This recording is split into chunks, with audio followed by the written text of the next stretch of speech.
नमस्कार। आप देख रहे हैं स्पेशल कवरेज न्यूज और मैं हूं आपके साथ शिव कुमार मिश्रा।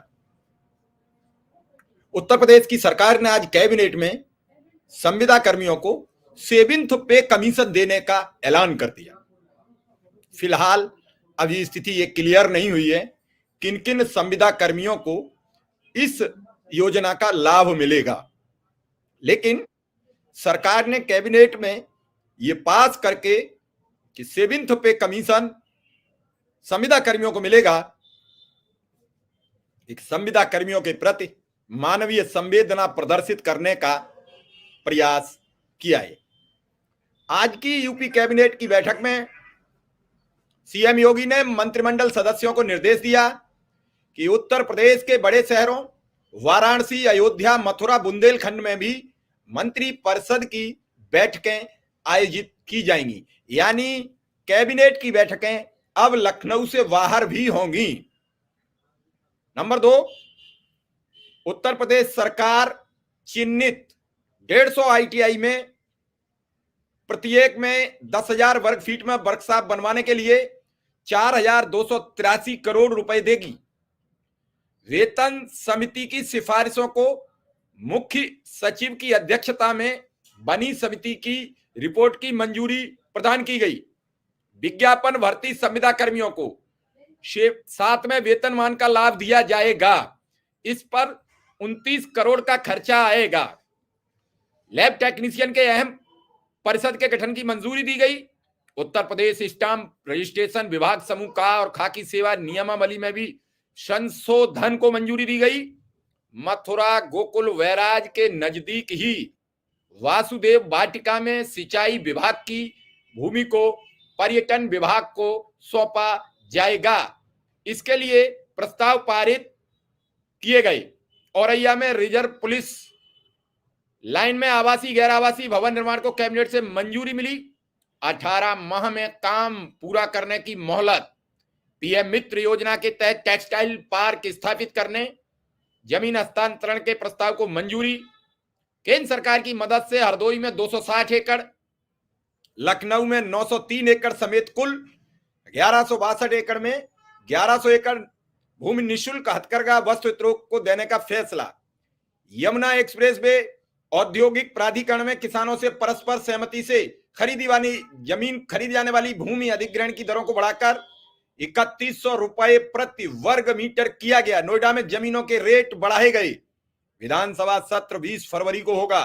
विधानमंडल के दोनों सदनों में संयुक्त रूप से राज्यपाल का अभिभाषण होगा। यह है आज की कैबिनेट बैठक का लब्बो लुआब। मुख्यमंत्री ने बड़ा दिल दिखाया है। संविदा कर्मियों को पिछले 1.5 साल से उठा रही आवाज पर ध्यान रखते हुए जल्द ही यह भी साबित हो जाएगा किन किन संविदा कर्मियों को इस लिस्ट में रखा जाएगा। हालांकि बात संविदा कर्मियों तक ही है। इस सब पर बातचीत करेंगे हमारे साथ वरिष्ठ पत्रकार आदरणीय सुरेंद्र दुबे जी। मैं उनका स्वागत करता हूं, अभिनंदन करता हूं। हमारे साथ अमरेंद्र कुमार अमर जी, बीजेपी नेता, मैं उनका भी स्वागत करता हूं और अभिनंदन करता हूं। हमारे साथ वरिष्ठ पत्रकार आदरणीय प्रेम कुमार जी, मैं उनका भी स्वागत करता हूं, अभिनंदन करता हूं। जल्द हमारे कुछ साथी और हमारे साथ जुड़ेंगे। तब तक पहली शुरुआत में सीधा बिना समय गंवाए हुए सुरेंद्र सर से और छोटी छोटी शुरुआत करेंगे। सुरेंद्र सर, बड़ी पहल है। संविदा कर्मियों को एक खुशी का मौका तो मिला। अभी तक तो संविदा कर्मियों की बात पर सरकार कुछ बोल ही नहीं रही थी। लेकिन ये जो संविदा कर्मी की बात की गई है, ये कौन से संविदा कर्मियों को देंगे? देखिए, संविदा कर्मी बहुत से हैं। कुछ गवर्नमेंट द्वारा संविदा कर्मी रखे गए, कुछ आउटसोर्सिंग से रखे गए, कुछ हैं संविदा पर ये पता नहीं कि उनको कौन रखता है। तो मैं जब तक इस पर कोई बहुत स्पष्ट बात ना आ जाए सरकार से कि किस किस वर्ग के लोग, किस डिपार्टमेंट के लोग इसका लाभ उठाएंगे, तब तक मैं इस खबर पर कोई बहुत बड़ी टिप्पणी करने को तैयार नहीं हूं। जी, बिल्कुल साफ बात आपने की कि जब तक हमें तैयारी नहीं होगी, हमें जानकारी नहीं होगी, तब तक हम किस पर चर्चा करें। हालांकि मैं भी अभी कंफर्मेशन नहीं मिली है, जब तक एक सूची जारी न हो जाए किस संविदा के तहत किस किस को सेवंथ पे का लाभ दिया जाएगा, लेकिन लाभ मिलना चाहिए। जो उन्होंने शब्द खोला है विज्ञापन शब्द, अनुदेशक की भर्ती भी विज्ञापन से हुई है। शिक्षा मित्र के बारे में अभी हमने जानकारी डिटेल की है, किसी शिक्षा मित्र से जो इससे संबंधित विशेष जानकारी रखता हो उससे जुड़ने के लिए कहा है, ताकि वो अपनी बात बता सके। क्योंकि अगर इन सब चीजों की अगर हमें विस्तृत जानकारी नहीं है तब तक हम कुछ कह नहीं सकते। प्रेम सर हमारे साथ जुड़ चुके हैं, मैं उनका भी स्वागत करता हूं। प्रेम सर के पास सीधा पहुंचता हूं। प्रेम सर कैसे देखते हैं इस, जैसे सुरेंद्र सर ने बड़ी बेबाक बात कह दी अपनी, जब तक डिटेल ना मिले तब तक क्या कहा जाए? देखिए, अभी तक जो सूचना है उसको अगर हम देखें तो हम कंपेयर कर सकते हैं। 7वां वेतन आयोग जब उत्तर प्रदेश के कर्मचारियों पे लागू हुआ तो उत्तर प्रदेश के बजट में 1 लाख करोड़ से ज्यादा का बोझ पड़ा था, और अभी जो संविदा कर्मियों के लिए घोषणा हुई है उसमें सिर्फ 29 करोड़ रुपए का बोझ पड़ रहा है। तो आप समझिए 29 करोड़ का बोझ का मतलब संविदा कर्मियों की संख्या मुझे अभी ठीक से याद नहीं है कि कितनी है, लेकिन आप उससे इक्वेट करेंगे 29 करोड़ तो बहुत मामूली रकम है। इसमें तो योगी आदित्यनाथ जी की कोठी भी की कीमत भी इससे ज्यादा होगी जिसमें वो रहते होंगे। तो 29 करोड़ को अगर संविदा कर्मियों में बांटा जा रहा है तो बेचने थोड़े ही आए हैं, वो मुख्यमंत्री बनके प्रदेश की जनता की सेवा करने आए हैं। आप भी कहां सर बात कर देते हैं? आकलन लगा रहा हूं, एक मकान की कीमत जो होती है एक कोठी की, उसके बराबर जो होगा 29 करोड़ उसको पूरे संविदा कर्मी में बांटा जाएगा। तो जो 13 फैसले कैबिनेट ने लिए हैं ये रूटीन का फैसला है, इसको बहुत बड़ी हेडलाइन के रूप में पेश किया जा रहा है। इससे पहले क्यों नहीं हुआ ये? इससे पहले क्यों नहीं आया कि संविदा कर्मियों को हम देंगे? रूटीन का फैसला कैसे आप कह दोगे? रूटीन कहीं आप 13 बिंदु उठा लीजिए, सब तो पहली बार हुआ होगा ना। आप ऐसा थोड़ी कि इससे पहले भी होता रहा। संविदा कर्मियों के पहले भी पैसे बढ़े, ऐसा थोड़ी कि पहली बार पैसे बढ़े। आप क्या मानते हैं पहली बार पैसे बढ़े? संविदा कर्मी आप 7वां वेतन आयोग से जोड़ के हेडलाइन बनाई गई, वही तो मैं कह रहा हूँ। 7वें वेतन आयोग के मुताबिक क्या संविदा कर्मियों को वेतन मिल रहा है? 29 करोड़ का अमाउंट तो ये नई कहानी कहता है। जब पूरे प्रदेश में 7वां वेतन आयोग लागू हुआ 1 लाख करोड़ से ज्यादा का बजट पर बोझ पड़ा था, अभी 29 करोड़ का बोझ पड़ रहा है। तो स्थिति साफ करनी चाहिए, कितने लोगों को कितना पैसा आप बढ़ाने जा रहे हैं कि, और जब तक ये मुझे तो ये साफ लग रहा है 29 करोड़ कोई अमाउंट ही नहीं है संविदा को, ये तो बस हेडलाइन बनाया जा रहा है 7वां वेतन। नहीं, ऐसा भी हो सकता है कि 29 करोड़ में कुछ अलग अमाउंट हो और 29 करोड़ लाइन में छप गया, ये भी हो सकता है। कभी कभी ऐसे ही मिसप्रिंट हो जाता है। हम ये मान ले कि गलत छपा है तो फिर सब सही है, फिर चंगा सी सबको 7वां वेतन आयोग मिल रहा है, वेलकम है, फिर तो कोई दिक्कत ही नहीं है।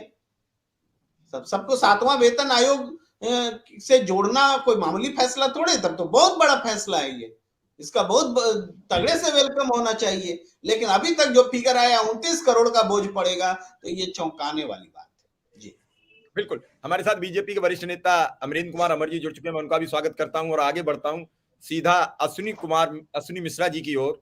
मिश्रा जी कैसे देखते हैं? प्रेम सर ने तो बड़ी बेबाकी से कहा, सुरेंद्र सर ने भी कहा, हालांकि इसमें अभी कंफ्यूजन ये है कि कौन से संविदा कर्मी माने जाएंगे। इसमें 3 चीजें आएंगी मेरे हिसाब से। एक तो वो संविदा कर्मी गिने जाएंगे जो सरकार के डायरेक्ट टच में है। बिजली विभाग के संविदा कर्मी मान लीजिए किसी कंपनी के तहत आए हैं तो वो कंपनी जाने, स्वास्थ्य विभाग में जो कर्मचारी हैं वो किसी कंपनी से आए हैं तो शायद वो कंपनी की जिम्मेदारी हो गई। तो कौन से विभाग के हैं? अनुदेशक की हमें जरूर पता है कि इनका एक लेटर जारी हुआ, कोर्ट के निर्देशन में इनका भर्ती हुई, तो मुझे लगता है कि शायद कुछ हो सकता है कुछ फंड भी अलग हो, लेकिन फिलहाल हम इसे ही मान के चलें कि सरकार की एक बड़ी पहल है, कोई रास्ता निकले। अश्विनी मिश्रा, हर बात को नेगेटिव नहीं देखना चाहिए प्रेम कुमार जी, हर बात पर नेगेटिव रहेंगे तो कैसे देश चलेगा? कम से कम आगे बढ़िए, आगे बढ़िए। जी शिव कुमार मिश्रा जी, प्रेम जी कोई कमेंट था? प्रेम जी का कोई कमेंट था? हम बोलना चाहते हैं नेगेटिव और पॉजिटिव क्या होता है? संविदा कर्मियों के हक में बात बोलना नेगेटिव है क्या? अगर उसको बहुत मामूली ऐसे ही वो प्रताड़ित हैं, और जब एक फैसला लिया जा रहा है जो हेडलाइन फैसला है उसके बाद भी वो प्रताड़ित ही रहेंगे और उनके हाथ में प्रसाद भी नहीं मिलेगा, तो ये पॉजिटिव हो गया क्या? यही बात है नेगेटिव और पॉजिटिव। बिल्कुल सही कहा आपने, ठीक। हम सीधा अश्विनी मिश्रा जी सर, पहले तो मुझे बहुत ज़्यादा विषय पर जानकारी नहीं है कि कितना क्या बढ़ा है, बट मुझे जितनी बात समझ में आ रही है देख के और सुन के, तो एक चीज तो समझ में आती है कि कुछ एक्शन तो हो रहा है। जहां जिस जमीन पे लाखों वर्षों से कोई बारिश ना हो, वहां एक बूंद भी जो है बहुत सुकून देती है। मुझे नहीं पता कि ये एक बूंद है कि एक लोटा है, और मैं ज्यादा शेरो शायरी नहीं करूंगा, हमारे सुरेंद्र सर बोलने लगते हैं कि आजकल बड़ी शायरियां हो रही हैं। तो मैं सिर्फ इतना ही कहना चाहता हूं कि जो भी कदम उठाया गया है, अगर कोई भी कहीं किसी प्रकार का इंक्लूजन होता है तो हमें वेलकम करना चाहिए। 29 करोड़ अमाउंट है, अगर मैं 30,000 लोगों में बांट के देखूं, मैं मान के चलूं संविदा कर्मी 30,000 हैं, तो शायद 10,000 पर हेड पड़ता है। अब वो 10,000 पर हेड कैसे उसका डिस्ट्रीब्यूशन होता है, क्या होता है, तो बहुत सारे मैट्रिक्स होते हैं। हो सकता है अगर 29,000 भी है, क्योंकि मेरा मानना है संविदा कर्मी यूपी में 30,000 करीब 29-30,000 करीब है, राइट। तो अगर वो मैं मेरे पास नंबर्स नहीं है तो मैं आपको काउंटर नहीं कर रहा हूँ प्रेम सर। मेरा कहने का तात्पर्य सिर्फ इतना है कि जो हो रहा है, एटलीस्ट बोलते हैं ना, बैठे से बेगार भली, कुछ तो हो रहा है। जहां पर जब पत्ता कतई नहीं हिल रहा हो, भी बहुत सारी गर्मी पड़ रही हो, जरा सा हवा का झोंका आ जाता है तो बहुत सांत्वना देता है। तो मुझे लगता है कि एक हवा का झोंका है जो शायद हो सकता है कल को आंधी में भी तब्दील हो जाए। जी बिल्कुल बिल्कुल। अमरेश जी, फिर आएंगे विक्रम सिंह के पास, क्योंकि विक्रम सिंह तो अपनी पीड़ा कबूलेंगे, उसके पहले हम अपनी बात अमरेश जी की सुने। अमरेश जी, आज योगी आदित्यनाथ ने कैबिनेट की बैठक में प्रस्ताव पास किया, चूंकि 20 तारीख से सदन चलेगा, और सदन चलने से पहले कुछ प्रस्ताव पास किए जाते हैं जिन पर सदन में चर्चा होती है, और चर्चा के लिए बड़े अहम बिंदु उठाए हैं कि पिछली बार कम से कम 1 दर्जन विधायकों ने शिक्षा में तो अनुदेशक की जिक्र किया है सदन में। आज के कैबिनेट की सबसे महत्वपूर्ण बातें ये है, राशि महत्वपूर्ण नहीं है, महत्वपूर्ण ये है कि जो वेतन समिति की सिफारिश बहुत दिनों से लंबित थी और जो संविदा कर्मियों से जुड़ा हुआ था, वो मुख्य सचिव की अध्यक्षता में वो समिति को रिपोर्ट को मंजूर कर लिया गया है। ये इंपॉर्टेंट ये है कि संविदा कर्मी को 7वें वेतनमान का लाभ मिले, इसको प्रिंसिपली स्वीकार कर लिया गया। आज खैर मकदम करने की आवश्यकता इसलिए है कि ये 2 बिंदु महत्वपूर्ण हैं जिसको बार बार हम लोग डिबेट में उठाते रहे हैं। तो वेतन समिति ने रिपोर्ट की है संविदा कर्मियों की स्थिति के बारे में, उनके कम वेतनमान के बारे में, उनकी असुविधाओं के बारे में। तो अब वेतन समिति की सिफारिशें हैं, मैंने पढ़ा नहीं है, लेकिन स्वाभाविक है कि एक कमिटी सिफारिश करती है तो उसके सारे बिंदुओं को रखती होगी और रखा ही होगा, और मुख्य सचिव की अध्यक्षता में यदि ये बातें हैं तो निश्चित रूप से एक परिणाम की तरफ इंगित करता है। अब हमें लगता है कि ये 29 करोड़ का राशि क्या है, उसके बारे में अभी चूंकि कैबिनेट का जस्ट निर्णय आया है, लेकिन हम 2 बातों पर इंफेसिस देना चाहेंगे कि वेतन समिति की सिफारिश को मंजूर करना और मुख्य सचिव की अध्यक्षता में इस समिति की रिपोर्ट को मंजूर कर लेना इंपॉर्टेंट चीज है। हम आगे बढ़े हैं और इससे हम ये मान सकते हैं कि संविदा कर्मियों के लिए एक बड़ी आस जगी है।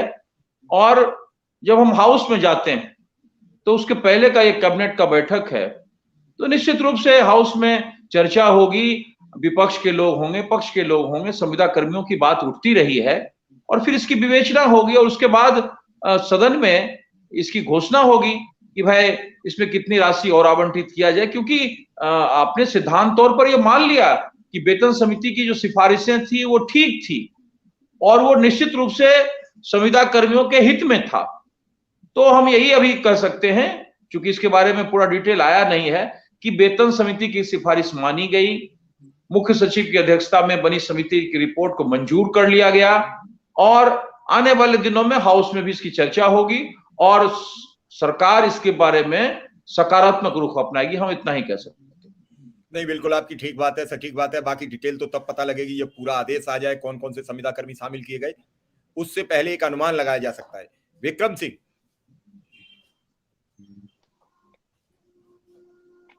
जी सर, संविदा कर्मियों को लेकर सरकार ने एक घोषणा की है, हालांकि प्रेम जी को कह रहे हैं और कह रहे हैं वो एक बड़ी बात है, और अमरेश जी ने भी बड़ी बात की कि पहले सरकार जब सदन में जाती है तो कुछ बिंदुओं पर बात करने के लिए प्रोग्राम रखती है। अब हो सकती वो अभी 300 करोड़ की बात कर लेती और सदन में जाके नेता अड़ जाते कि 400 करोड़ में होगा, 500 करोड़ में होगा, तो अपना एक अमाउंट लेके निकले हैं, लेकिन सदन में चर्चा होगी, इसीलिए पहले कैबिनेट की बैठक होती है और उसमें प्रस्ताव पास किए जाते हैं। मुझे ये पूरा विश्वास है कि इस बार सदन में संविदा कर्मियों का मुद्दा गर्म रहेगा। जी सर, आपका बहुत बहुत आभार सर, और पैनल में बैठे हुए सभी अग्रजों को कोटि कोटि प्रणाम सर। सर, आज की बैठक में हम इस सरकार को बधाई इसलिए देना चाहेंगे कि पहली बार सरकार के डिक्शनरी में, सरकार के शब्दकोश में, सरकार के एजेंडे में संविदा कर्मी आई है।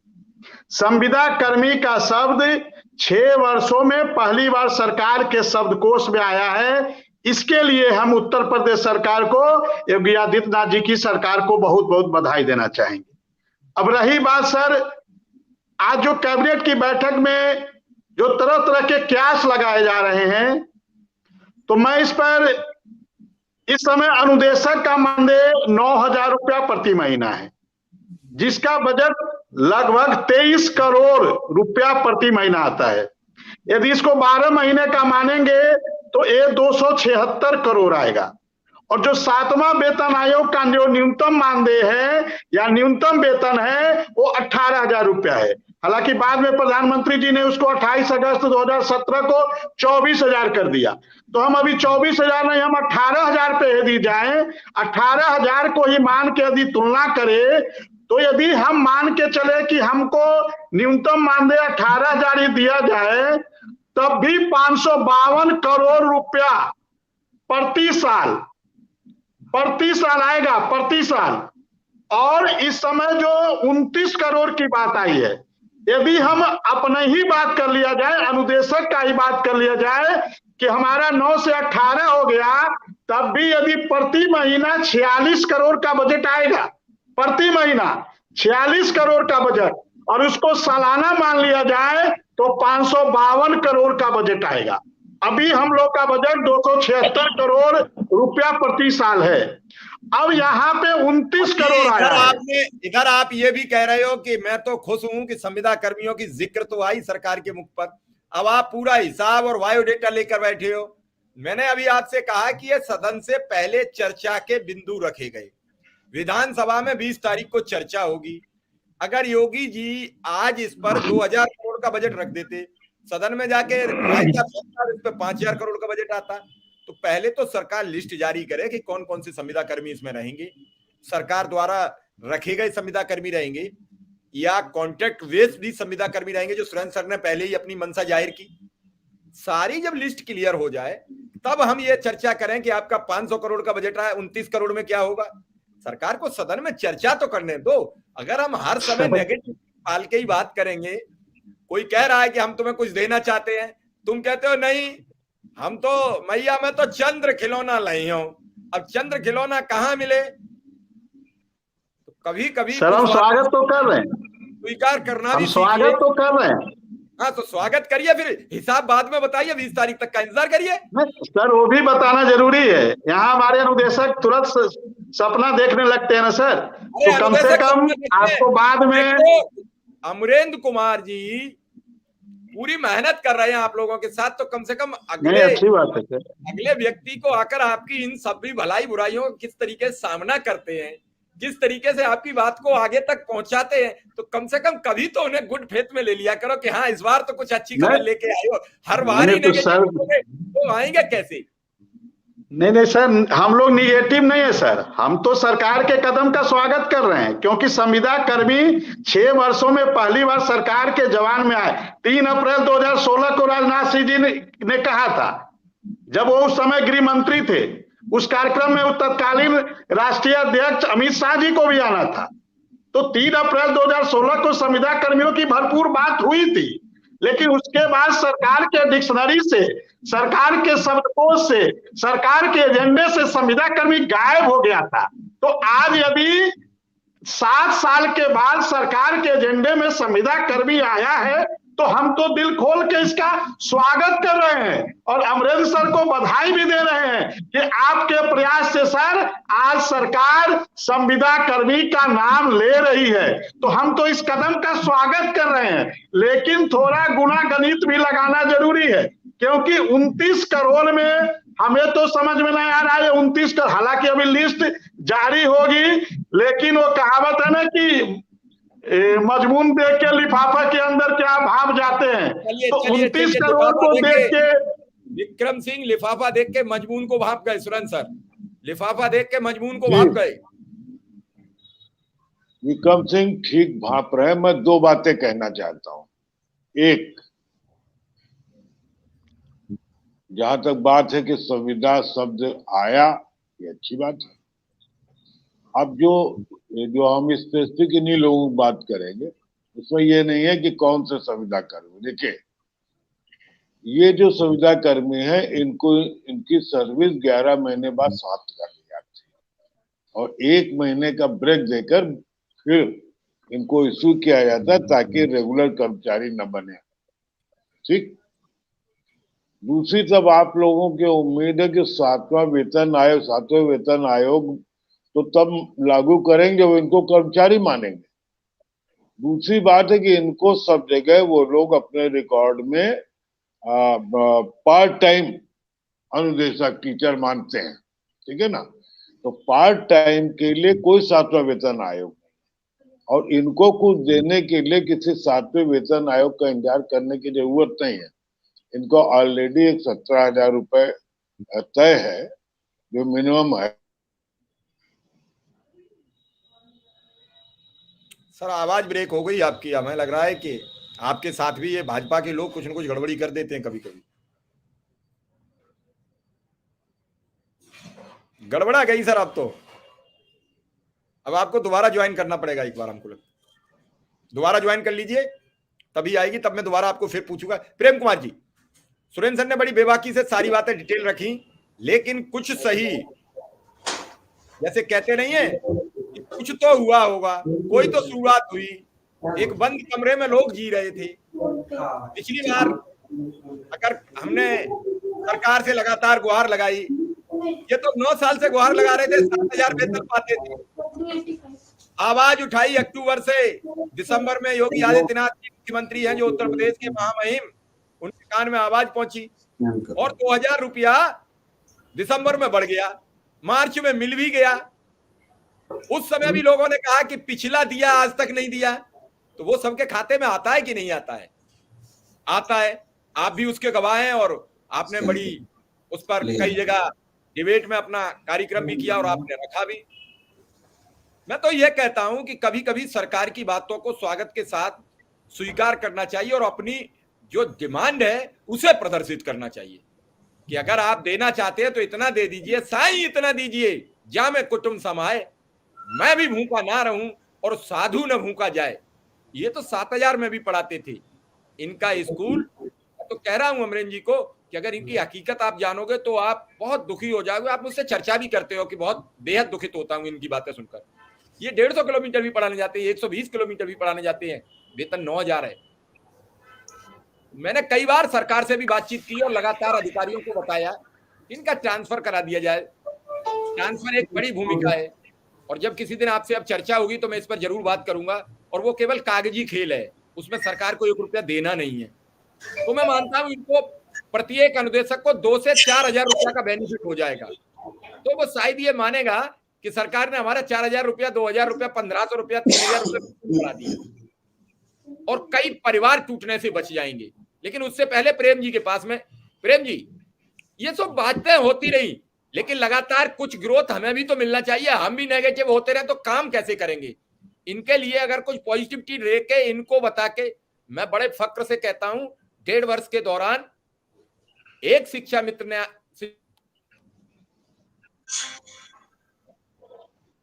चलिए, शिव जी की आवाज चली गई है, मैं प्रश्न उनका समझ रहा हूं।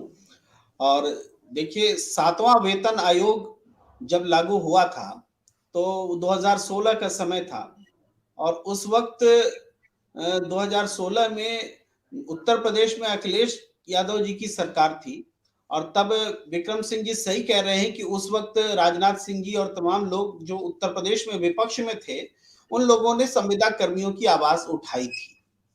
और अखिलेश यादव जी पर 1 साल का तो जरूर इल्जाम जाएगा कि उस दौरान उन्होंने संविदा कर्मियों के बारे में क्यों नहीं सोचा। लेकिन उसके बाद का जो अब तक दौर है वो भारतीय जनता पार्टी के लिए है कि संविदा कर्मियों के बारे में क्यों नहीं सोचा। दूसरी बात है कि सातवां वेतन आयोग क्या है। सातवां वेतन आयोग जब लागू हुआ था तो कर्मचारियों के वेतन में वेतन, मूल वेतन, भत्ता सब मिला के 25% का ग्रोथ हुआ था और मूल वेतन में 14.25% का ग्रोथ हुआ था। तो अभी अगर हम संविदा कर्मियों के संदर्भ में सोचें तो जैसे अनुदेशक की तनख्वाह अगर आज 9,000 है तो 25% उसका जोड़ लीजिए, एक चौथाई करीब पड़ेगा, एक चौथाई हिसाब लगा लीजिए, उतना जुड़ना चाहिए, 22 जो है वो अमाउंट जुड़ना चाहिए सातवें वेतन के हिसाब से। तो अगर उस हिसाब से जुड़ता है तो जो विक्रम सिंह जी सिर्फ अनुदेशक के लिए जो 2,276 करोड़ रुपए का बता रहे हैं उसका एक चौथाई बजट और बढ़ जाना चाहिए। तो तब ये बात मानी, इसमें कोई नेगेटिव बात या पॉजिटिव बात नहीं है। सातवां वेतन आयोग अगर बोल रहे तो उसका मतलब यही है कि कम से कम उतना ग्रोथ हो जो सातवां वेतन आयोग में हुआ था। अगर वो नहीं हो रहा है तो सातवां वेतन आयोग बोलना ही फिर गलत बात हो जाएगी। तो इसलिए इसमें नेगेटिव पॉजिटिव की कोई बात नहीं है। इसमें बात है कि जो फैसला हुआ है संविदा कर्मियों के लिए सोचा गया है, इसी में खुश होइए। सोचा तो हर प्रदेश में जाता है, हमारे प्रदेश उत्तर प्रदेश में सोचा नहीं गया तो ये गुनाह था, हमारे संविदा कर्मियों के साथ हुआ अन्याय था। तो अब अगर सोचा जा रहा है और वो उतना वो हेडलाइन मिल रही है तो हम एक्सपेक्ट करते हैं कि उस हेडलाइन के मुताबिक 25% का ग्रोथ होना चाहिए उनकी सैलरी में। जी बिल्कुल। सुरेंद्र सर कुछ कह रहे थे, सुरेंद्र सर के बाद फिर मैं सीधा आगे बढ़ूं। सुरेंद्र सर। मैं ये कह रहा हूँ, जैसे अभी प्रेम कुमार जी ने कहा तो 25% ग्रोथ में आएगा। वो जो ग्रोथ, जब कोई वेतनमान लागू होगा तो जो उसका मिनिमम वेज पे स्केल उसके हिसाब से लागू होगा, तो फिर 17,000 का 25% काउंट किया जाएगा। वो जो 9,000 आपको मिल रहा है। सर मैं आप दोनों लोगों को थोड़ा सा अपनी बात बता दूं कि अगर सेवेंथ पे कमीशन लागू हुआ तो अनुदेशक को 21,760 रुपया पे होगा। सेवेंथ पे कमीशन की रिपोर्ट लागू होगी, फिर उसे 17,000 नहीं मिलेगा। इन्हें जो वेतन मिला सिक्स्थ पे कमीशन का वो 8470 अखिलेश यादव सरकार ने दिया, वो रिकवर हो गया। 17,000 इनकी डिमांड थी, वो पास हुआ। अब 17,000 के बाद ये केंद्र सरकार ने बात रखी थी कि हम 17,000 पे करेंगे। अब जो सेवेंथ पे कमीशन, इसमें यही तो उलझन है। सेवेंथ पे कमीशन जो लागू हो रहा है उसके मुताबिक इन्हें 21,760 रुपया मिलेगा। यही खुशी का विषय है कि अगर 21,760 रुपया इन्हें मिलता है तो सरकार इससे बच जाएगी कि मैंने कोर्ट के कहने से लागू किया, और सरकार को एक मौका मिल जाएगा कि हमने। आप शिव कुमार जी क्या बात कर रहे हैं? 9,000 से 21,000 मिलेगा, 12,000 बढ़ जाएगा। और 12,000 का जरा साल भर में हिसाब लगा डाली कितने हजार हुआ एक व्यक्ति का, और फिर 27। अच्छा, और आप ये सोच रहे हैं कि योगी सरकार खाली विक्रम सिंह के लिए कैबिनेट बुला के एक बड़ा निर्णय कर दिया। इस प्रदेश में बहुत बड़ी संख्या है जो कॉन्ट्रैक्ट पर, इसी मैंने कहा एक कॉन्ट्रैक्ट पर हुआ है जो सरकार ने जिनको कॉन्ट्रैक्ट पर रखा है, जिसपे ये लोग भी आते हैं। नहीं, उन्होंने क्लियर कर दिया सर, क्लियर कर दिया जो विज्ञापन से भर्ती पर रखे गए हैं। अनुदेशक का विज्ञापन से भर्ती है, लगभग क्लियर है मामला। 29 करोड़ में कैसे हो जाए? नहीं, उन्होंने बजट रखा है। आपको प्रभु नहीं समझाएंगे, कैबिनेट की बैठकें तो आप जानते हैं, फिर उसके बाद सदन में चर्चा होगी, धन आवंटित होगा। नहीं, ऐसा नहीं होता। 29 करोड़, मान लो 290 करोड़ रुपए हो तो एक का लम सब लिया जाता है, और उसके बाद जब हाउस उसका विनियोग तो उसमें बाकायदा एक एक पैसे का हिसाब करके बजट लिया जाएगा कि साल भर में इतने लोगों पे। ऐसा थोड़ी कोई बनिया की दुकान है, हम 10,000 रुपए ले ले रहे हैं, बाद में कर दे। 29 करोड़ रुपया से 100 रुपया भी नहीं बढ़ेंगे सर। सेवेंथ पे कमीशन की तो बात छोड़ दो।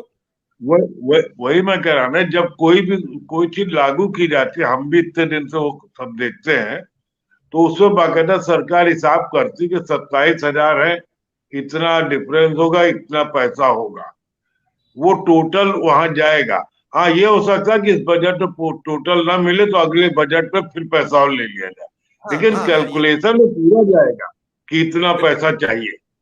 बिल्कुल बिल्कुल। अमरेंद्र सर कुछ कह रहे थे, फिर आगे बढ़े। अमरेंद्र जी, जब सरकार सदन में जाती है, बजट प्रस्तुत करती है, तो इतना तो तय हो गया कि कैबिनेट ने वेतन समिति की सिफारिश को स्वीकार कर लिया, जो मुख्य सचिव की अध्यक्षता में हुई थी, और 7वें वेतनमान का प्रिंसिपली मान लिया। अब ये जब हाउस में जाएंगे, हम 29 करोड़ पर जो कांटा अटक गया है उसके तरफ नहीं जाना चाहते। 29 का आंकड़ा हमें भी पता है, और कितने संविदा कर्मी उत्तर प्रदेश में है वो भी पता है, तो उसको उससे डिवाइड कर देने के बाद क्या मिलने वाला है वो भी पता है। हमारा साफ साफ कहना है कि सरकार ने सैद्धांतिक रूप से संविदा कर्मियों के वेतन सिफारिश को मान लिया। ठीक हमारे कहे प्रेम कुमार जी ने कहा कि जब आपने मान लिया तो 25% का इनहेंसमेंट होगा, और वो इनहेंसमेंट को भी माना गया। अब क्या है कि जब आप हाउस में जाते हैं तो आपके पास एजेंडा होता है। तो एक तो सबसे बड़ी जीत हो गई कि हाउस में जाने से पहले कैबिनेट के कार्यसूची में आपके संविदा कर्मियों का वेतनमान का मुद्दा है, और आप जाके उसको हाउस में डिस्कस करेंगे। ठीक है, जब हाउस में आएगा तो फिर उसके बजटीय प्रावधान भी होंगे, और बजटीय प्रावधान जो वित्त मंत्री होंगे वो रखेंगे कि भाई संविदा कर्मियों को जब हम वेतन समिति की सिफारिश के हिसाब से 7वें वेतनमान का लाभ दे रहे हैं तो इतनी राशि का बोझ आएगा उत्तर प्रदेश सरकार पर, और उसकी घोषणा हाउस में की जाएगी। जब सदन एक संवैधानिक प्रक्रियात्मक है कि जब सदन होता है तो सदन के बाहर बहुत बड़ी घोषणा नहीं की जाती। तो हमारा साफ कहना है कि 29 पर जो कांटा अटका है उसको मत अटकाइए। इसको डिस्कशन करने के बाद आने वाले दिनों में हम लोग फिर मिलेंगे, आप देखेंगे कि सरकार ने इसे सैद्धांतिक रूप से स्वीकार किया है, और जो बजटीय प्रावधान होगा उसमें संविदा कर्मियों के इस वेतनमान से संबंधित राशि की भी घोषणा होगी, और वो हाउस में होगी। जब हाउस ड्यू होता है तो हाउस से बाहर बड़ी घोषणाएं नहीं होती है, ये संसदीय परंपरा है। बिल्कुल बिल्कुल बिल्कुल, आपने ठीक कहा। और मैं सीधा विक्रम सिंह के पास। विक्रम सिंह जी सर, यदि ऐसी बात है तो हम भी स्वागत करेंगे। और हम लोग तो सर सरकार के कर्मचारी हैं, सरकार के नुमाइंदे हैं, सरकार के नौकर हैं, सरकार के आदेश का पालन करने को तैयार हैं। सरकार ने हमको नियुक्त किया है, हम विद्यालय में नौनिहालों को उनका भविष्य बनाने का काम कर रहे हैं, और 10 वर्षों से लगातार काम कर रहे हैं। इतने अल्प मानदेय में काम कर रहे हैं। 7,000 में भी किया, 9,000 में भी किया, 17,000 की लड़ाई चल रही है, सिंगल बेंच डबल बेंच से जीत के आए। हम तो काम करते रहेंगे, क्योंकि हम तो उन बच्चों के भविष्य बनाने आए हैं, उन नौनिहालों का भविष्य बनाने आए हैं। जब उन नौनिहालों को देखते हैं तो समझ में आता है कि हम ही उनके सच्चे अभिभावक हैं, वही हम ही उनके सही के माता पिता हैं। क्योंकि उनके माता पिता तो अनपढ़ हैं, उनके माता पिता को तो मालूम भी नहीं है कि हमको बच्चे को कितने बजे भेजना है, कैसे भेजना है। तो हम लोग तो उन बच्चों के भविष्य को बनाने के लिए आए हैं सर। और आदरणीय अमरेंद्र सर को एक बात बता दे, 12 जन इस आपके सर जो IGRS है 21 प्रकार से काम करती है सर, उसके बारे में मैं आपको एक बात बता दूं। 12 जनवरी को युवा दिवस के दिन हम लोगों ने माननीय प्रधानमंत्री जी के PMO कार्यालय में लेटर दिया। वो लेटर सर प्रमुख सचिव जी के पास आया, IGRS में हमारे पास सूचना आई, प्रमुख सचिव जी ने उसको महानिदेशक महोदय को भेज दिया। अब देखिए किस प्रकार से काम हो रहा है। प्रमुख सचिव जी ने महानिदेशक को भेज दिया, और महानिदेशक महोदय ने उसको उठाकर गोरखपुर के जिला बेसिक शिक्षा अधिकारी को भेज दिया।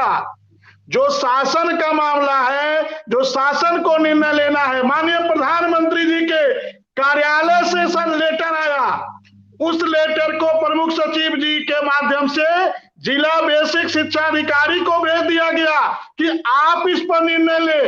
अब IGRS में सर हम आपसे निवेदन करते हैं सर कि इस प्रकार के क्रियाकलाप जी इस पर शेम की टिप्पणी बनती है, शर्मनाक है जो आप बता रहे हैं। तो वही मैं अमरेंद्र सर से कह रहा सर, हम लोग भी भारतीय जनता पार्टी के कार्यकर्ता हैं सर, 30 सालों से इस पार्टी को दिया है सर, लेकिन ये जो IGRS की स्थिति देखकर सर रोना आता है सर। अब बताइए, जो फैसला दीपक कुमार जी को लेना है, जो विजय किरणानंद जी को लेना है, मैं भेज दूंगा सर आपको, वो जिला बेसिक शिक्षा अधिकारी निर्णय लेगा। अरे जिला बेसिक शिक्षा अधिकारी तो हम मानते हैं कि वो सही थे, उन्होंने लिखा कि ये नीतिगत फैसला है, हमारे अधिकार से बाहर की बात है, नहीं तो वो भी खंड शिक्षा अधिकारी को भेज देते और खंड शिक्षा अधिकारी प्रधानाध्यापक को भेज देता और प्रधानाध्यापक सहायक अध्यापक को भेज देता और वो शिक्षा मित्र अनुदेशक को भेज देता। तो सर प्लीज सर, आपसे निवेदन है सर कि AIGRS की स्थिति, और हमारे पास सूचना पे सूचना आ रही है, आप हम मेरा मोबाइल देखेंगे 10 से 15 मैसेज आ गया कि आपके मामले का निस्तारण हो गया। अरे हमको तो आश्चर्य होता है कि कौन वहां बैठे हैं, AIGRS को कौन डील कर रहा है सर। सरकार का दोष नहीं होता, यही तो अधिकारी कर रहे हैं। क्रियाकलाप न हो सर, आपसे निवेदन करते हैं सर। बिल्कुल मैं आपकी बात समझता हूँ, ये आपके साथ नहीं है, ये आम नागरिक के साथ भी यही हो रहा है। वो किसी भी राज्य में किसी की सरकार है, इस IGRS को ऐसे ही चलाया जा रहा है। सर प्रधानमंत्री जी का लेटर है सर, सर माननीय प्रधानमंत्री जी का PMO कार्यालय का लेटर है सर, कम से कम उसका सिर्फ विक्रम सिंह का लेटर नहीं है सर, विक्रम सिंह का लेटर आप रद्दी की टोकरी में फेंक दो, कोई दिक्कत नहीं है सर, लेकिन हमारे देश के यशस्वी प्रधानमंत्री जी के कार्यालय से वो लेटर आया सर, तो कम से कम उसका तो इज्जत रखना चाहिए। सुनिए तो विक्रम सिंह जी, अमरीन सर। विक्रम सिंह जी ने किस संदर्भ में कहा और कौन सा लेटर इनको आया है हमें नहीं पता, लेकिन सामान्य प्रक्रिया जो PMO में होती है, शिक्षा स्वास्थ्य ये स्टेट का सब्जेक्ट, और जो संविदा कर्मी स्टेट से जुड़े हुए हैं, यदि किसी इंडिविजुअल कैपेसिटी में आपने दिया अपना लेटर तो उसको अपने समूह का रिप्रेजेंट किया या क्या किया, अब हमको तो पता नहीं है क्या लेटर गया, लेकिन PMO में एक सामान्य प्रक्रिया है कि जब कोई लेटर जाता है तो जो, अब मान लीजिए सेंट्रल गवर्नमेंट से जुड़ी हुई कोई बात होती तो वहां पर जाती, अब आपका संविदा से जुड़ा हुआ है, शिक्षा से जुड़ा हुआ, शिक्षा है, स्टेट का सब्जेक्ट है, आप स्टेट के संविदा कर्मी हैं, तो उसने स्टेट को भेज दिया। अब किन विषय पर आपका व्यक्तिगत था कि आपने सामूहिक रूप से किया, और सामूहिक, 1 मिनट हमारी बात पूरी होने दीजिए, और सामूहिक रूप से आप अध्यक्ष हैं, आपको माना कि नहीं माना कि आपका इंडिविजुअल कोई समस्या है जहां पर आप हैं, इसीलिए हमें लगता है कि उस पत्र को जिस रूप में आप कह रहे हैं ऐसा नहीं है। वहां पर आपका यदि सामूहिक रूप से कोई विषय है तो उसका रिप्रेजेंटेशन के माध्यम से होगा। और PMO क्या करेगा, PMO में आप स्टेट सब्जेक्ट के विषय को भेजेंगे तो स्टेट भेजेगा। PMO के पास, हाँ, सेंट्रल गवर्नमेंट की किसी विभाग से संबंधित आपकी बातें होगी तो उस मंत्री को भेजेगा क्रियान्वयन करने के लिए, और PMO में एक रूटीन बना हुआ है, इसीलिए PMO को यह कहना कि उसने हमको भेज दिया, इसको भेजेगा ही। आपको स्वास्थ्य से जुड़ा हुआ रहेगा, शिक्षा से जुड़ा रहेगा तो किसको भेजेगा? अब आपके लेटर को उसने इंडिविजुअल माना या कलेक्टिवली माना, ये विषय है। अब क्या लेटर है नहीं है मुझे तो कुछ पता नहीं है, इसीलिए हमें लगता है, मैं क्लियर करता हूं, इन्होंने अपने संगठन के लेकर PMO में एक एप्लीकेशन दी कि हम 27 अनुदेशक बहुत पीड़ित हैं। वो लेटर प्रमुख सचिव के लिए प्रेषित किया गया, मिनिस्टर से नहीं पूछा गया। प्रमुख सचिव जी के स्टाफ ने वो लेटर महानिदेशक को भेज दिया, महानिदेशक ने झट सीधे, ये गोरखपुर के निवासी हैं तो गोरखपुर के BSc को भेज दिया। ये अधिकारी गेम खेलते हैं, इसमें PMO का कोई दोष ठीक बात है, ये बात सही है, ये बात सही है कि ये बात सही है। मैं 1 मिनट समय लूता, ये बात सही है कि अधिकारी किस रूप में कहां कैसे प्रयोग कर रहे हैं ये आप बेहतर जानते हैं, हमने भी अनुभव प्राप्त किया है, इसीलिए वो अधिकारी इसके लिए जिम्मेवार है, इसके लिए PMO का कोई दोष नहीं। मैं बता देता हूं विक्रम सिंह को, इसमें किसी भी नेता उसका दोष नहीं होता है। ये सरकार के कर्मचारियों ने अनुदेशक और शिक्षा मित्र को विलेन बना के रख दिया है। एक आप 2 विभाग नहीं है, इन सभी संविदा कर्मियों को विलेन बनाते हैं। ये अधिकारी तो बनाते हैं, कॉन्ट्रैक्ट बेस ले आओ, सरकार बच जाएगी। खुद अपनी पेंशन के लिए जिक्र करता है कोई अधिकारी जो ले रहे हैं। अमरेंद्र सर मेरी बात से सहमत होंगे, कभी अपनी पेंशन पर चर्चा करते हैं, कभी अपने वेतन पर चर्चा करते हैं? क्या मजाक है सिर्फ कमजोर आदमी के लिए। कानून किसके लिए है? जो कानून के दायरे को स्वीकार करता है। कानून किसके लिए नहीं है? जो कानून से वृहद हो जाता है। अगर अधिकारी ईमानदारी से अनुदेशक की समस्या मुख्यमंत्री योगी आदित्यनाथ जी तक पहुंचा दें, मुझे नहीं लगता है महाराज जी या बाबा जी 1 मिनट भी लगाएंगे आपकी समस्या का समाधान करने में। आपको तो ये बताया जाता है नेतागिरी करते हो, चंदा एकत्रित करते हो, दिन भर चक्कर घिन्नी करते हो और राजनीति करते हो, इसके अलावा आप कोई काम नहीं करते हो। तो मुख्यमंत्री कैसे वेतन बढ़ा देंगे? कहता कौन है ये आपकी छवि कौन वहां पहुंचाता है? उन्हीं अधिकारियों ने तो अब एप्लीकेशन भेज दिया, उन्हीं एक अधिकारियों मिनट ने समय लेना चाहेंगे। जी आज के कैबिनेट के बैठक में ही आप एक दूसरा बिंदु देखेंगे कि लैब टेक्नीशियंस का एक परिषद बनाया, क्योंकि स्वास्थ्य विभाग में जो पीएससी होता था वहां पर लैब टेक्नीशियन के अभाव में सारे इंस्ट्रूमेंट रखे रहते थे और वो भी संविदा से जुड़े हैं। अब उनका एक स्वास्थ्य विभाग में लैब टेक्नीशियनों का एक परिषद बनाया गया आज के ही कैबिनेट के बैठक में। तो इसका मतलब है कि संविदा का जो आप स्वरूप देख रहे हैं, ठीक है आप शिक्षक हैं, आपका कंसर्न अपने विभाग से है, लेकिन संविदा तो इन टोटल में है। अब लैब टेक्नीशियंस को भी संविदा कर्मी में रखा जाता है। अब लैब टेक्नीशियंस का एक काउंसिल बना के उसके बारे में भी बात हो रही है। तो हमारा लगता है कि सरकार इस दिशा में आगे बढ़ रही है, केवल संविदा कर्मियों का नहीं, स्वास्थ्य विभाग में जो काम करने वाले लैब टेक्नीशियंस हैं, जो कर्मी हैं, जो संविदा पर काम कर रहे हैं, निश्चित रूप से सरकार के एजेंडा में लैब टेक्नीशियन से लेके अन्य संविदा कर्मी सारे लोग हैं जिनको सरकार ने संविदा पर रखा है। बिल्कुल आप ठीक कह रहे हैं और मैं विक्रम सिंह को भी समझा दूं, आप तो इसके पापड़ बेल रहे हो, कल आपको लखनऊ भी जाना पड़ा। जितनी एप्लीकेशनें आएंगी, आप कुछ नहीं कर रहे हो, जितनी एप्लीकेशनें आएंगी वापस लखनऊ, उतना ही समस्या बढ़ेगी, क्योंकि जवाब अधिकारियों को देना होता है। मुख्यमंत्री जी हर बात के लिए जवाबदेही तय नहीं होती है, मिनिस्टर की जवाबदेही तय नहीं होती है। ये जो गोल गोल घुमाते हैं, जब आपका केस कोर्ट में था तो सचिव को ही तो डांट मिली कि आप संगम स्नान करने आए हो कि पेपर लेके आए हो। तो ये सब चलता है। मैं आगे बढ़ूं, सुरेंद्र सर एक छोटा सा कमेंट।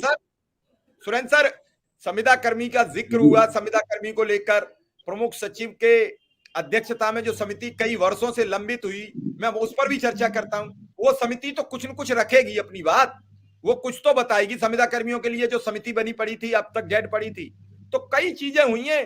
देखना तो भाई हम क्या कर सकते हैं, हम यही तो कर सकते हैं कि जो जानकारियां मिले उन्हें शेयर करें, लोगों को पता लगे क्या क्या हो सकता है।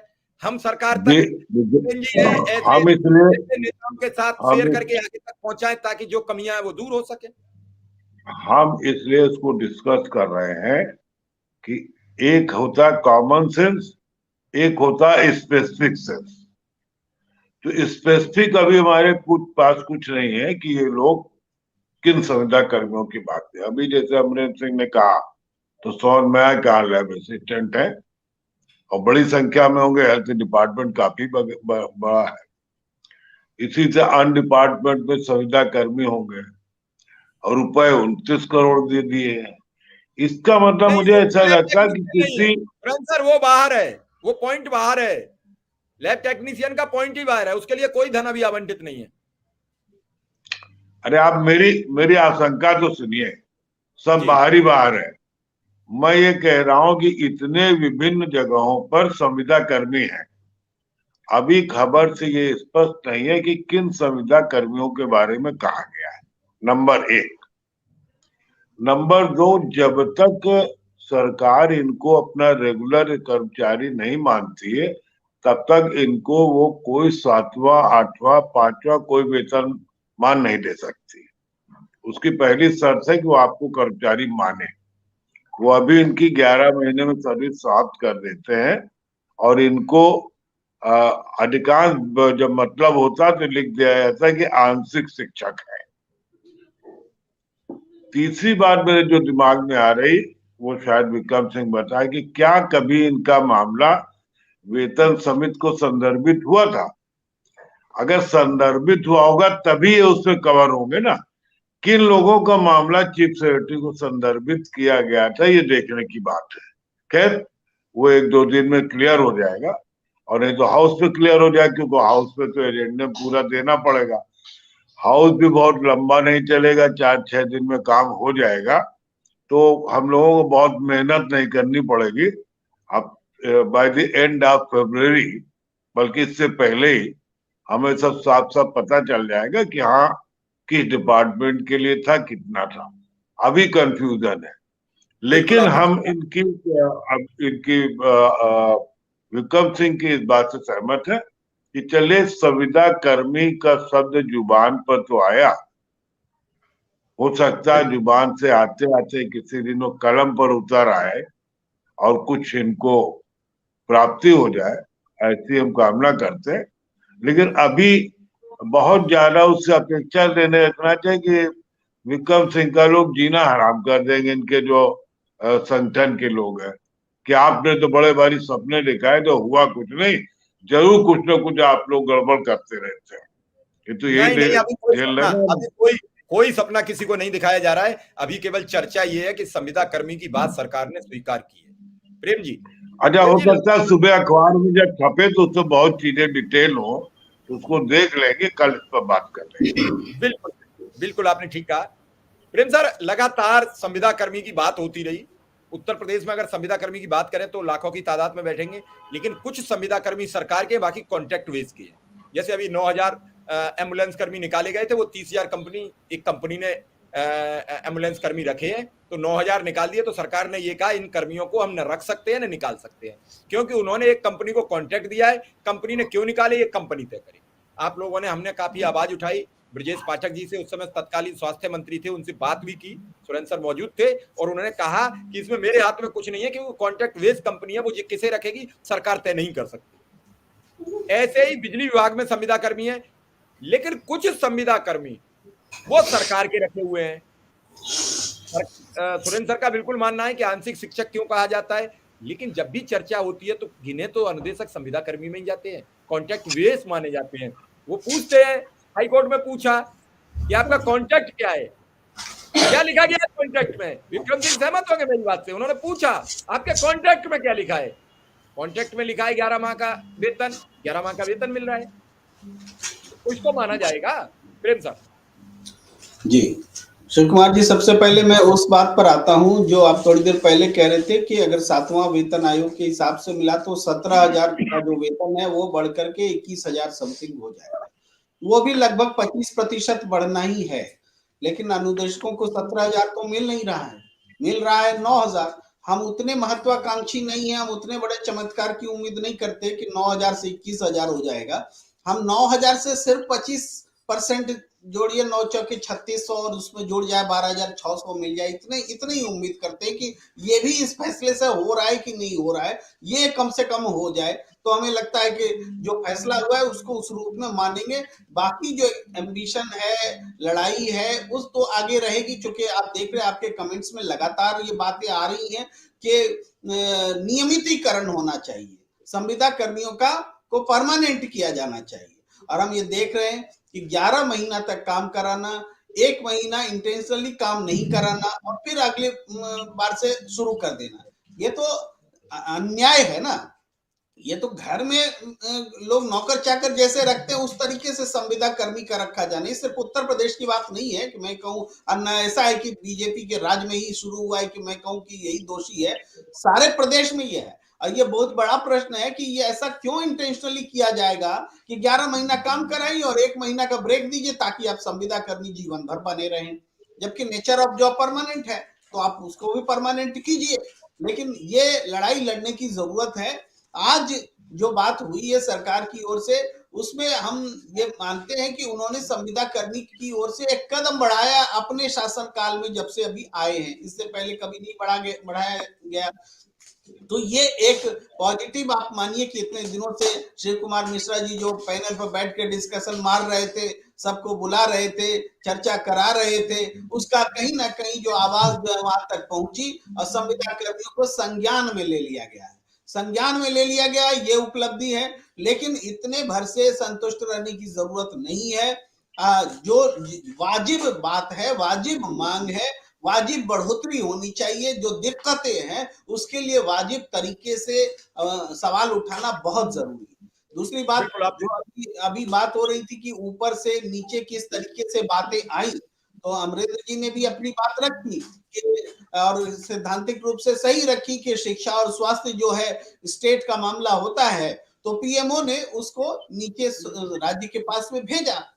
वो सही है, लेकिन यहाँ ये समझिए सही होने के बावजूद जो अमरीश जी को भी ध्यान देने की जरूरत है वो ये है कि क्या उत्तर प्रदेश के मुख्य सचिव ने पीएमओ को पोस्टमैन समझ लिया क्या? खुद को पोस्टमैन समझ लिया कि वहां की चिट्ठी अपने पास ली, अपनी चिट्ठी नीचे सरका दी, उसके बाद अरे आपके पास आया एक नीतिगत फैसला लेने के लिए तो आप उसको वापस वहां पहुंचा दिए जिसके पास कोई अधिकार ही नहीं है हल करने का। इसका मतलब ये पॉलिसी पर वाली पोजीशन पर है, सबकी संवेदनशीलता जो है उसको लकवा मार गया है, ये पोजीशन है। इसमें पीएमओ ने कोई चिट्ठी बढ़ा रहा है तो पीएमओ देखेगा ना हमारी चिट्ठी का अंतिम हश्र कहाँ क्या हो रहा है। भाई अगर मुख्य सचिव के पास चिट्ठी आई तो वो देखेगा ना कि हमारी चिट्ठी का नीचे हश्र क्या हुआ। हश्र ये हुआ कि वो निचले पायदान पर पहुंच गया जहां से चिट्ठी ऊपर जानी चाहिए। तो ये पूरा आईना दिखा रहा है कि किस तरीके से ये दोनों सरकार डबल इंजन की सरकार है। तो ये डबल अटैक नहीं होना चाहिए ना, डबल फायदा होना चाहिए, तो डबल अटैक हो रहा है कर्मचारियों पर। जी अमरेंद्र जी, डबल अटैक मत करिए, डबल फायदा करा दीजिए ना। ये डबल अटैक नहीं है, ये एक अच्छी शुरुआत है। और आईएएस ऑफिसर्स क्या करते हैं वो हमारे मित्र प्रेम जी भी समझते हैं, हम भी समझ रहे हैं। लेकिन ठीक है, ऐसे लोगों पर लगाम लगाने की भी आवश्यकता है और इसको भी चेक किया जाएगा। लेकिन हमारा अंत में यही कहना है कि एक अच्छी शुरुआत हुई है और बहुत देर इंतजार करने की आवश्यकता नहीं है। हाउस खुल रहा है, सरकार बजट लेके जाने वाली है। आपको दिख जाएगा कि बजटीय प्रावधान में संविदा कर्मियों के लिए जो वेतनमान और जो सिफारिश की गई थी और साथ में वेतनमान का जो कहा गया था वो है कि नहीं है। इसलिए हाथ कंगन को आरसी क्या आने वाले बहुत कम दिनों में दिखाई पड़ जाएगा। हाउस खुल रहा है, बजट भी सरकार पेश करेगी। बिल्कुल बिल्कुल, आपने ठीक कहा कि हाथ पढ़े लिखे को फारसी किया और हाथ कंगन को आरसी किया, पूरी बात है और बिल्कुल रहनी भी चाहिए। अधिकारी तो बेलगाम हो जाते हैं, क्योंकि मैं खास करके उत्तर प्रदेश एक बड़ा राज्य है, मुख्यमंत्री योगी आदित्यनाथ जी लगातार लगाम कसते हैं, फिर भी बेलगाम हो जाते हैं, कल का जो बाकिया है, मैं अमरेंद्र जी उस पर कोई डिस्कस नहीं आपसे कर रहा हूं, लेकिन बता रहा हूं कल जिस तरीके से वो जिलाधिकारी डांस कर रही थी, उन्हीं के जिले में 2 डेड बॉडियां पड़ी थी, उनके कप्तान गाना गा रहे थे। और मैं नहीं मानता हूं अवैध कब्जा सब जगह होते हैं, अवैध कब्जा पे भी चर्चा होती है, लेकिन क्या योगी आदित्यनाथ जी को पता है कि नीचे ये क्या रायता फैला चुके हैं एसडीएम और वो? लेकिन साख तो सरकार की खराब होती है। साख किसकी खराब होती है? और वो सिर्फ इसलिए कि जब जब खादी कमजोर होती है, मेरी बात पर ध्यान दीजिए अमरेंद्र सर, जब खादी कमजोर होती है तब खाकी समाज पर हावी हो जाती है। खादी का मतलब जब हमारे स्थानीय नेता, विधायक, जिलाध्यक्ष, सत्तारूढ़ दल के जब उन्हें थानों में घुसने नहीं दिया जाता, उनकी बात नहीं सुनी जाती है, उन्हें मैसेज मिल जाता है कि हमारा कुछ नहीं बिगाड़ सकती, हमें ट्रांसफर नहीं करा सकते, हमारी पोस्टिंग नहीं करा सकती, तब खादी और अधिकारी वे लगाम हो जाते हैं, उनकी बात सुनते नहीं है। तो खादी और खादी और खाकी का संतुलन आवश्यक है, किसी को किसी पर हावी होना आवश्यक नहीं। और इसको पहली बार योगी जी ने सिद्ध किया है अपने शासनकाल में, और यही कारण है कि योगी जी दूसरी बार चुन कर आए। उन्होंने खादी का इस्तेमाल भी किया प्रशासनिक कार्यों के लिए और खाकी का नकेल भी कस के रखा, खाकी की प्रतिष्ठा भी बनी रही और खादी से जो पुलिस की वर्दी है उससे काम भी करवाया। इसीलिए कैसे करवाया वो आपने देखा, परिणाम भी देखा। इसीलिए आज के समय में हम कह सकते हैं कि प्रशासन की पारदर्शिता, प्रशासन का अंकुश और प्रशासन से काम कराना। एक छोटी सी घटना हम बता देते हैं। अटल जी अपने समय में अपने भाषणों में कहा करते थे कि घुड़सवार होता है ब्यूरोक्रेट्स, घोड़ा होता है ब्यूरोक्रेट्स, और जो खादी पहनने वाले नेता होते हैं वो होता है घुड़सवार। और घुड़सवार को, घोड़ा को यदि पता चल जाए कि मेरा घुड़सवार कमजोर है तो थोड़ी दूर तक तो वो टॉलरेट करता है, ले जाता है, और उसके बाद क्या करता है, यदि घोड़े की सवारी आप शिव कुमार जी किए होंगे तो पता होगा, उसके बाद अपने मुंह से वो लगाम को दाब लेता है और उसके बाद ऊपर में बैठा हुआ जो घुड़सवार है वो दे रहा है तो उसको लगता है क्या कि हम खींच रहे हैं, और घोड़ा समझता है कि अरे तुम तो मूर्ख है, हमने तो दांत से दबा लिया है, और थोड़ी दूर आगे जाने के बाद हिनहिना के वो घुड़सवार को पटक देता है। तो इसके पहले योगी आदित्यनाथ के पहले घुड़सवार करने वाले को खादी इसी तरह से इस्तेमाल करता था, खाकी इसी तरह से इस्तेमाल करता था, और योगी आदित्यनाथ जैसा घुड़सवार है वो घोड़ा को चलाना जानता है। इसीलिए योगी आदित्यनाथ के शासन में खादी और खाकी का पूरा समन्वय और संतुलन है, किसी को भी घबराने की आवश्यकता नहीं है। और जो ऐसे लोग, ठीक हम आपने कहा विक्रम जी, जो ऐसे लोग हैं जो चिट्ठियों को सरका रहे हैं वो जल्द ही नपेंगे, और योगी आदित्यनाथ ने ऐसे लोगों से भ्रष्टाचार से कभी कंप्रोमाइज नहीं किया।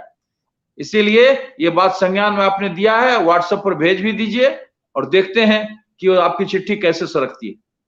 बिल्कुल धन्यवाद। बिल्कुल, आपने बड़ी सटीक बात की। और इसी के साथ चूंकि समय हो चुका, आदरणीय अमरीन जी का, आदरणीय सुरेंद्र सर का, प्रेम जी का, अश्विनी मिश्रा जी का बहुत बहुत आभार, विक्रम सिंह जी का भी बहुत बहुत आभार। कल फिर हाजिर रहेंगे, तब तक के लिए विदा लेते हैं। नमस्कार।